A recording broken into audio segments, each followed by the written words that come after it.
আমার গন্তব্যস্থল সোদপুর। এতে করে যাব আজকে শিয়ালদা, শিয়ালদা থেকে সোদপুর নিয়ে যাব আপনাদের। 9:31 লোকাল করে শিয়ালদায় যাব। 10:32 শান্তিপুর লোকাল ছাড়লো 10:42। আজ আমার গন্তব্যস্থল হচ্ছে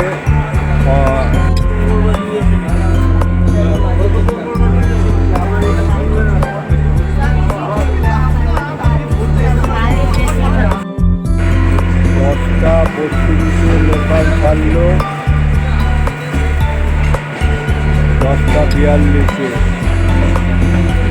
আজ আমার গন্তব্যস্থল সোদপুর। চলুন সোদপুর নিয়ে যাই আপনাদের। এই শান্তিপুর লোকাল ছেড়েতে যাচ্ছে। দেখুন, আজ ট্রেনের অনেক গণ্ডগোল আছে এবং শিয়ালদায় অনেক ট্রেন, 30টার মতন ট্রেন বাতিল হয়েছে। প্রচুর গণ্ডগোল শিয়ালদায়। শনি এবং রবিবার ট্রেনের গণ্ডগোল থাকবে। আমি এই শান্তিপুর লোকালে সোদপুরের উদ্দেশ্যে চললাম। সোদপুরে 11:11 ট্রেন পৌঁছালো শান্তিপুর লোকাল। ওই ট্রেন চলে যাচ্ছে। দেখুন, সোদপুরে 11:11 পৌঁছালাম। ট্রেন শান্তিপুর লোকাল চলে যাচ্ছে। আজ আমার গন্তব্যস্থল হচ্ছে সোদপুর। চলুন নিয়ে হলো 1 নম্বর থেকে বেরিয়ে আমি মৎস্যতলার অটো ধরব। 1 নম্বরের বাদিক দিয়ে বেরিয়ে মৎস্যতলার উদ্দেশ্যে চললো অটো সোদপুর থেকে বেরিয়ে।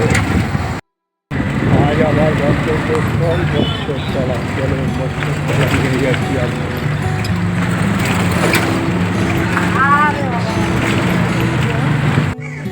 এ হলো মৎস্যতলার পানিহাটি ফেরিঘাট।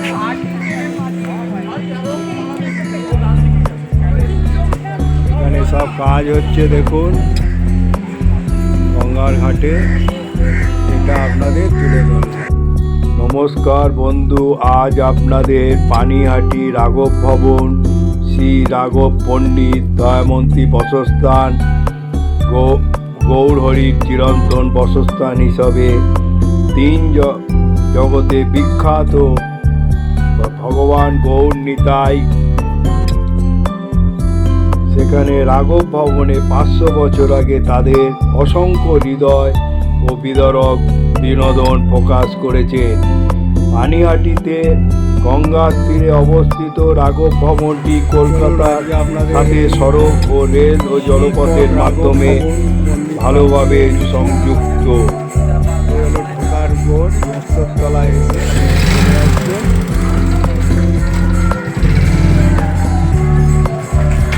চলুন শিকড় পানিহাটি রাঘব ভবন হলো ঢোকার গেট। আপনারা মৎস্যতলায় এসে চলে আসবেন এই রাঘব ভবন, পাটবাড়ি লেনে পানিহাটি। এটা হলো জুতো রাখার জায়গা। আর এই পানিহাটি গোপাল সঙ্গে বনভোজন রাঘব ভবনে 26শে মার্চ 1431 আর 9 ফেব্রুয়ারি রবিবার একটা বনভোজন হবে। 9 ফেব্রুয়ারি রাঘব ভবন মন্দির কমিটির তত্ত্বাবধানে গোপাল সঙ্গে বনভোজন মুক্ত হস্তে দান করতে বলছি।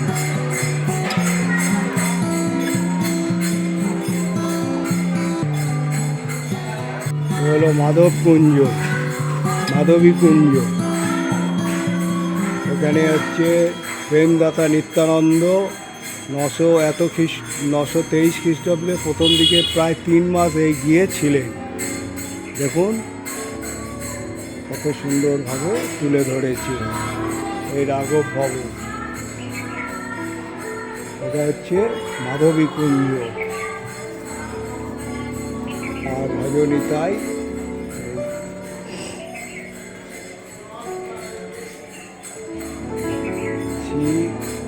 রাধামোহন চরণ দাসে বহুবার এই গিয়ে উপস্থিত হয়ে নাম কীর্তন করেছেন। তিনি নামের প্রস্তাবে বহু অসম্ভবকে সম্ভব করে তুলেছেন। এটা পরীক্ষণ করছে দেখুন সবাই এই গাছের তলায়। আর এখানে কত সুন্দরভাবে এই কুঞ্জে এখানে এই শিলালিপিও আছে। এরকম পরীক্ষণ করছে আর নমস্কার করছে। এই সেই মাধবীলতা গাছতলায় চৈতন্যদেব করেছিল। দেখুন এই রাঘব ভবনে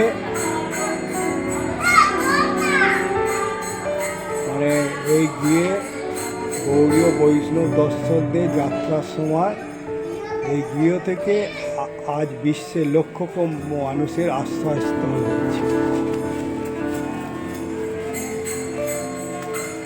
আর এই জয়েন্ট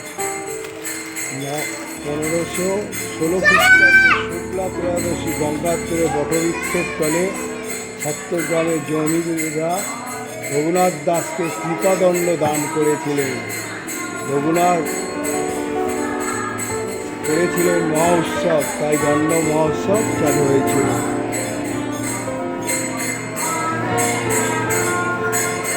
এখন কীর্তন চলছে।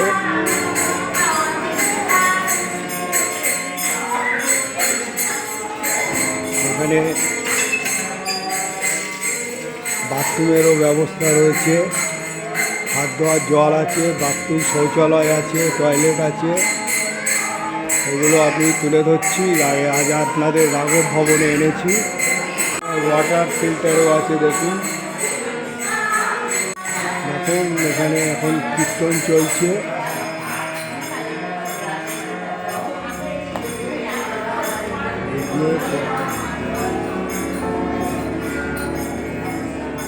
এখানে দয়মন্তী দ্রব্য যতনে লইয়া আইলাম নীলাচলে ঝুলি সাজাইয়া, তোমা না দেখিয়া সবে বিশদে মগন।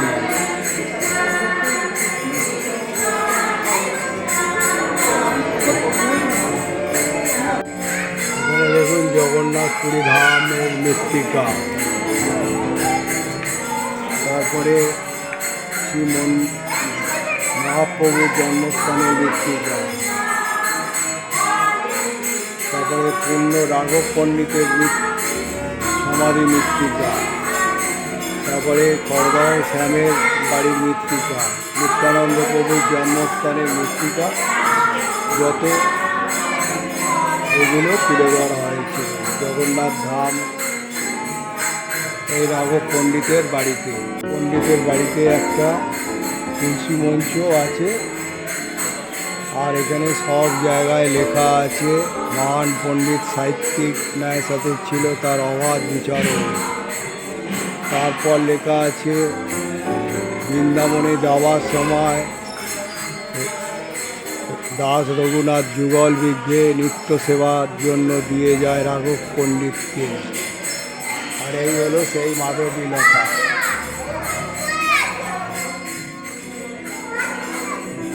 এই হলো মন্দিরের অফিস ঘর, গ্রন্থাঘর আর গান কার্যালয়। প্রতিদিন মহাভোগের বাদও 70 টাকা ধার্য করা হলো। অফিস ঘর দেখে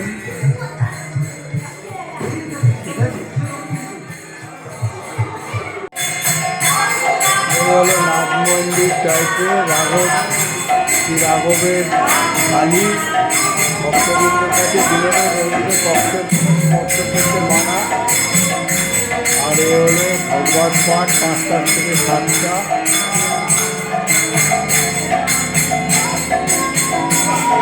আর এগুলো হচ্ছে শ্রী রাধা চরণ বাবাজি মহারাজের। আর প্রত্যেকটা এখানে ফুটিয়ে তুলেছে দেখুন।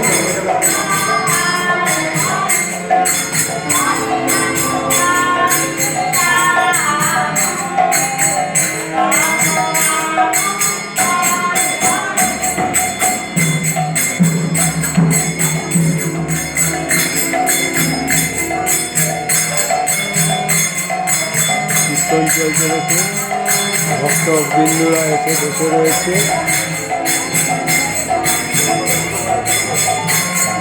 মন্দিরটা কত সুন্দর সাজিয়ে গুছিয়ে তুলেছে।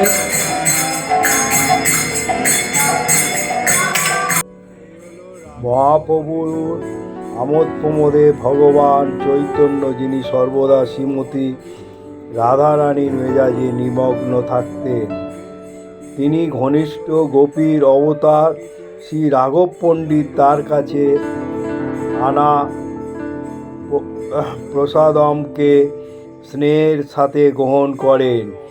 চৈতন্য চরিতামৃতে একটি প্রকাশ করা হয়েছে যে রাঘব পণ্ডিত ছিলেন ভগবান চৈতন্যের ঘনিষ্ঠ সহযোগী, এবং বলা হয় মহাপ্রভুর ভক্তিমূলক সেবায় আকাঙ্ক্ষা ও গাছের সপ্তম শাখা ব্রজগোপী ঘনিষ্ঠ, যিনি পূর্বে ভগবান কৃষ্ণকে সময়ের এবং ঐশ্বর্য খাদ্যদ্রব্য দিয়েছেন, মহাপ্রভুর আমোদ প্রমোদ ও রাঘব পণ্ডিত রূপে আবির্ভূত হন। আর রাঘব পণ্ডিতের বোন শ্রীমতী দয়নমন্তী দেবী রূপে আবির্ভূত হয়েছিলেন গুণমানা রাঘব পণ্ডিতের গোপী প্রাণ নিতাই রাধা গৌর ধাম। তার সন্ন্যাস গ্রহণের পর ভগবান শ্রী চৈতন্য জগন্নাথ পরিবেশে বসবাসের জন্য চলে গিয়েছিলেন। প্রতি বছর রথযাত্রার উৎসবের সময় শিবানন্দ সেনের নেতৃত্বে বাংলার প্রায় সমস্ত ভক্তরা পুরীতে গৌর সুন্দরের সাথে পুনরায় মিলিত হতে। শ্রীমতী দয়মন্তী দেবী মহাপ্রভুর জন্য তার প্রেম ভক্তি সহ আজ আপনাদের রঘুনাথ দাস গোস্বামী রাঘব ভবন দর্শন করালাম। যতটুকু পেরেছি জেনেছি দর্শন করিয়ে, এবং এখানে ছবি তোলার নিষিদ্ধ সত্ত্বেও আমি যতটুকু পেরেছি রাঘব বাড়ি দর্শন করিয়ে এবারে আমি আমার গন্তব্যস্থলে যাচ্ছি। রাঘব ভবন। জয় নিতাই, জয় রাধা, জয় গোবিন্দ, জয় শ্যাম বলে যত শেয়ার করবেন লোকে জানতে পারবে এই পানিহাটি বৈষ্ণব ক্ষেত্র। আর লাইক করবেন একটা করে। আর আমি বলবো শেয়ার করার পর যারা এখনও আমার সাবস্ক্রাইব করেননি তারা সাবস্ক্রাইব করে দিলে, করার পরে আইকন বোতামটা টিপে দেবেন। আর আমি আবার যখন কোনো ব্লগ বানাবো আপনারা নোটিফিকেশানে পেয়ে যাবেন। জয় নিতাই, জয় গৌর, জয় শ্যাম।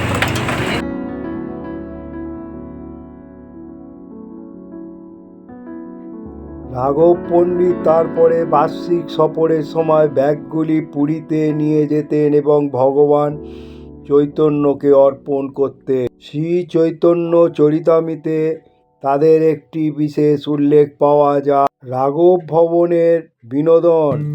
ভগবান চৈতন্য ঘোষণা করেছেন যে তিনি অনন্তকাল অবস্থান করে চারটি স্থানে আনন্দময় বিনোদন প্রকাশ করেন। মা সচিমার ঘর সচিদানন্দ, নিত্যানন্দ প্রভুর নিত্য, শিবাস পণ্ডিতের বাড়িতে কীর্তনের সময় পণ্ডিত বাসস্থান।